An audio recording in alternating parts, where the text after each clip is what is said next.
Agradezco muy ampliamente a la doctora Aura Estela Cume Simón por brindarme la autorización para leer algunas secciones de esta tesis del Centro de Investigaciones y Estudios Superiores en Antropología Social, CIESAS, y Centros Públicos CONACYT. La India como sirvienta, servidumbre doméstica, colonialismo y patriarcado en Guatemala.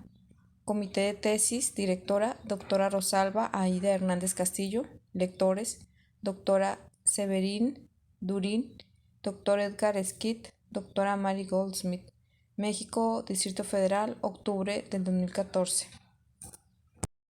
Llegué a la ciudad desconocida, la llamada ciudad superada, llena de luces y de fantasía, llena de mentira y de ignorancia.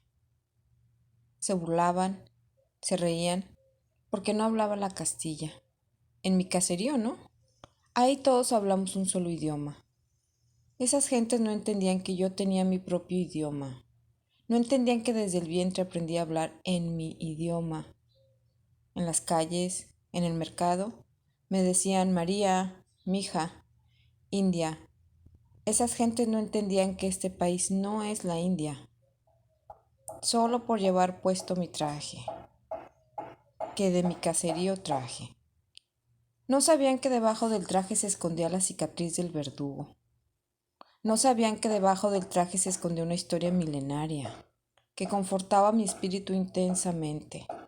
Y no sabían que debajo del traje se escondía el coraje.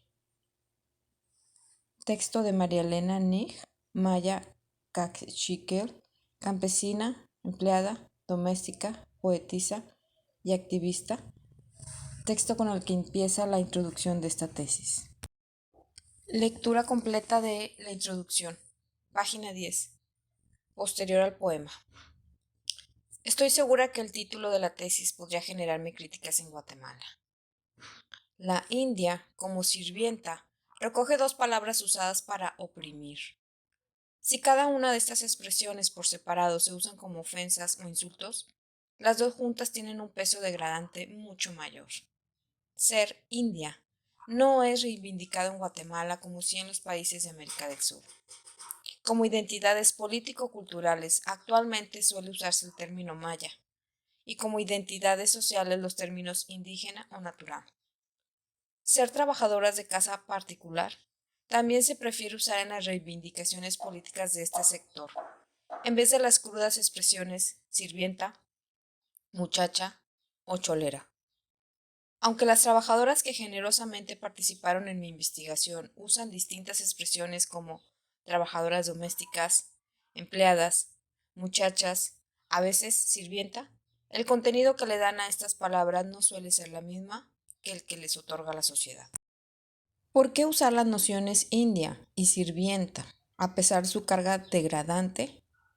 No lo hago con el afán de crear identidades, menos para insultar o humillar, sino para poner al descubierto y designar la carga histórica de poder que encierran. No busco encubrir, sino designar el peso del racismo sexista colonial contenido en ellas. Si digo las mayas como trabajadoras de casa particular, estoy usando una frase que probablemente no tiene el mismo poder para reflejar que las mujeres mayas no son trabajadoras de casa solamente porque sean pobres, discriminadas o excluidas, sino antes que nada, porque reflejan la expropiación histórica de los pueblos indígenas, es decir, las maneras en que las mujeres indígenas fueron convertidas en sirvientas y mozas paralelamente a los hombres. Mi posición no va en la línea de criticar el sentido de las reivindicaciones políticas de las trabajadoras de casa particular, quienes buscan pasar de la servidumbre para ser trabajadoras con plenos derechos, sino dejar la fuerza de la injuria para expresarlo. Uso las palabras indias y sirvientas precisamente para criticarlas. Lo anteriormente dicho se conecta con los propósitos de esta investigación. Me propuse problematizar la naturaleza del trabajo doméstico contemporáneo a la luz de las condiciones históricas, las estructuras sociales y de poder de las que forman parte. Exploré cuál es el sistema de relaciones sociales en que las mujeres indígenas se convierten en sirvientas. Las ideologías e imaginarios sustentan esta lógica de subordinación y las situaciones económicas, sociales y culturales lo mantienen vigente en el tiempo. En otras palabras, busca entender a qué tipo de organización social y a qué economía política responde esta forma de dividir socialmente el trabajo, que se basa en un método jerárquico y necesita de mecanismos de despojo para funcionar. Esta es una exploración inicial, pues entender los procesos históricos alrededor del trabajo doméstico y de la vida de las mujeres indígenas necesita, además de un estudio antropológico, uno historiográfico, pero me limitaré a lo primero. Una investigación historiográfica requiere de otro tipo de fuentes, técnicas y de mayor tiempo del que dispuse para este estudio. Por el lado analítico, parto de entender que la subordinación de las mujeres indígenas como sirvientas forma parte de la estructuración colonial de este país. La captura de su diferencia racial y sexual marcó una incorporación desigual en la división social del trabajo. Esta modalidad tuvo serias repercusiones en la vida de las mujeres indígenas al ser convertidas en trabajadoras condenadas a lógicas de dependencia. Las mujeres, al ingresar y depender de un sistema desigual racializado y sexualizado del trabajo, fueron simbolizadas como sirvientas, como una masa indiferenciada. Esta situación permite ver lo colonial como conformador de una organización social en que la raza y la etnicidad se establecen como base organizativa, porque asumen un carácter autónomo en los destinos desiguales de las personas y poblaciones. Komarov y Komarov, 1992, 118-123. Estos principios organizativos basados en la etnicidad y la raza se unen al sexo, al género y a la edad para establecer las bases de formas de servidumbre. Es decir, que el colonialismo se entiende como un hecho vigente en tanto es un principio que organiza la sociedad actual, dándole una categoría de superioridad a las formas de vida y de pensamientos hispanos y occidentales, frente a la inferiorización del mundo indígena y de las mujeres y los hombres indígenas como sujetos. En el marco de lo planteado anteriormente, organizo este trabajo en 5 capítulos. El primero constituye la base analítica sobre la que sustento la tesis. Argumento que en sociedades como la guatemalteca, el trabajo doméstico, más que una ocupación en sí misma, puede ser explicado como una institución de servidumbre de larga duración. La estructura colonial, que a su vez es patriarcal, instauró un orden social en que la vida de los indígenas, no en tanto pobres, sino en tanto indígenas, tendrá un lugar y una función al servicio de los colonizadores y sus descendientes. Esta institución de servidumbre no está relacionada exclusivamente al control del trabajo indígena, sino de su vida misma. Es decir, no es una estructura exclusivamente económica. Esta forma de dominación ha sido interrogada y desafiada de múltiples maneras y en diferentes tiempos por los mismos indígenas, provocándole modificaciones, pero hay una supervivencia del núcleo de la ideología que lo sostiene. Así, hay un imaginario social que insiste ver a las mujeres indígenas como sirvientas y a los hombres indígenas como mozos. Al mismo tiempo, el trabajo doméstico sigue teniendo una función central en la estructuración de las relaciones raciales de poder actuales. En el segundo capítulo, presento una breve revisión de la historia.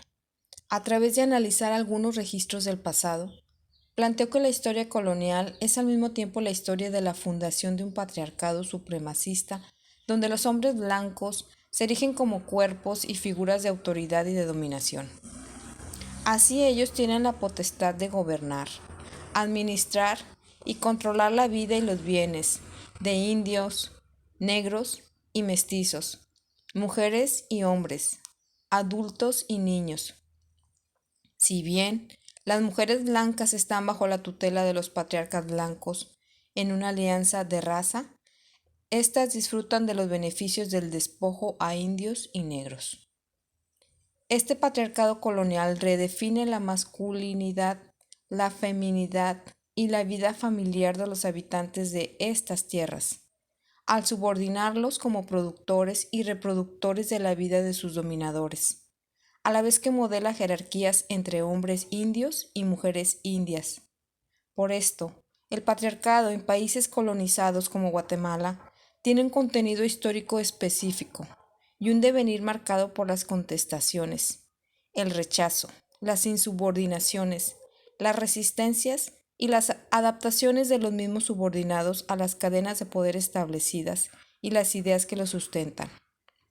Es en esta historia que las mujeres indígenas son convertidas en sirvientas, y es así como se ubican en el último eslabón del poder. Pero la historia que las crea también las empequeñece y oculta. En el tercer capítulo describo cómo algunas mujeres indígenas contemporáneas han llegado a ser sirvientas y la historia en que se ha producido su vida. Me interesa explorar qué pasado tienen estas mujeres, cómo han llegado a ser lo que son y cómo se relacionan o vincula su historia con la historia de la gente a quienes sirven y de esta sociedad en que viven.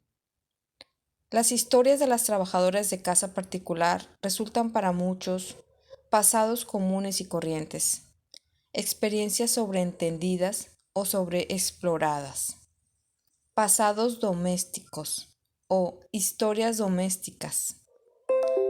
En la gran historia, la de las transformaciones visibles, la de los movimientos políticos, pareciera ser que no hay lugar para las historias concretas de estas mujeres y algunos hombres, que reproducen las condiciones para que sus empleadoras y empleadores puedan vincularse a la esfera productiva laboral, al ejercicio de la actividad política y disfrutar de una mejor forma de vida. Así, la condición de las empleadoras y de las trabajadoras se establece en un proceso histórico. La vida de las trabajadoras de casa es dependiente de una historia que las fue modelando de esa manera a través de varias generaciones. Al buscar romper con su herencia de precariedad, ellas cuestionan su propia condición y luchan contra una estructura densa. Estas historias concretas muestran algunas de las maneras de romper con la herencia de ser sirvienta, pero por otras muestras las maneras en que esta condición se continúa heredando.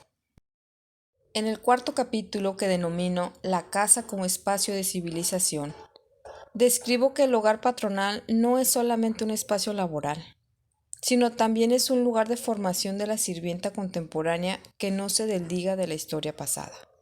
Así, si la idea colonial primigenia de civilizar representó hacer de los indígenas buenos sirvientes, ¿qué significa ser sirvienta o trabajadora indígena de casa particular en este momento? ¿Cómo se reproducen, se modifican o desafían en la esfera de lo privado aquellas relaciones de poder condicionadas por un contexto mayor? Me interesa entender cómo se configura el ser sirvienta en las relaciones modernas entre trabajadoras y empleadoras a la luz de las estructuras de desigualdad en Guatemala, que no solo están inmersas en formas de dependencia capitalista, sino en un modelo de economía política colonial. Frente a esto, ¿qué función tiene el ideal civilizatorio de los procesos coloniales en el mantenimiento de las desigualdades y las formas de dominación? ¿Y cómo ello podría reproducirse en los espacios microsociales como el hogar patronal? El capítulo 5 lo denomino Dominación privada, violencias y mecanismos de desestabilización.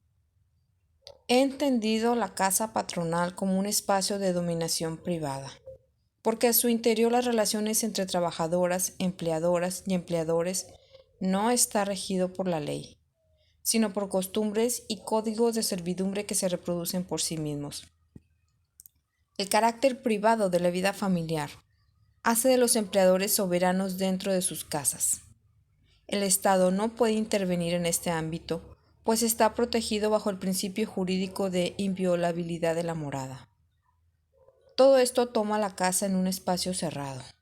Por lo tanto, se convierte en un lugar peligroso para las trabajadoras, por la imposibilidad de ser vigiladas por el ojo social y de la ley. Pero no en todas las casas las trabajadoras encuentran violencia, explotación extrema e irrespeto a sus derechos. Una misma trabajadora puede encontrarse con distintas experiencias, muchas de ellas positivas. Los buenos tratos, hacia las trabajadoras no dependen tanto o solo del cumplimiento de las leyes, sino del grado de sensibilidad humana y generosidad de las y los empleadores. En el momento de las conclusiones, coloco a discusión la idea de que el trabajo doméstico en sociedades como la guatemalteca no empieza como empleo remunerado, sino como parte del tributo y del trabajo forzado colonial impuesto a la población indígena. Ese es el núcleo que le va dando forma a su constitución posterior como trabajo remunerado. Pero también es de ahí que se piensa a las indias como sirvientas. Por esto, es crucial indagar el trabajo doméstico no solamente como una labor, sino como un problema social e histórico. En este mismo sentido, la casa o el hogar patronal no puede verse solamente como un espacio laboral, sino que es necesario observarla en su forma política como un microlugar que sintetiza los privilegios, las desigualdades y las relaciones de poder producidas por la historia colonial y republicana. Por esto mismo, es un lugar donde estas formas de dominación deben también ser cuestionadas. Como parte de la introducción, también está la sección de notas sobre metodología y datos generales del contexto investigado que omito en esta lectura. Voz de Maricruz Acevedo Menchaca para el canal de Memorias Colectivas y más.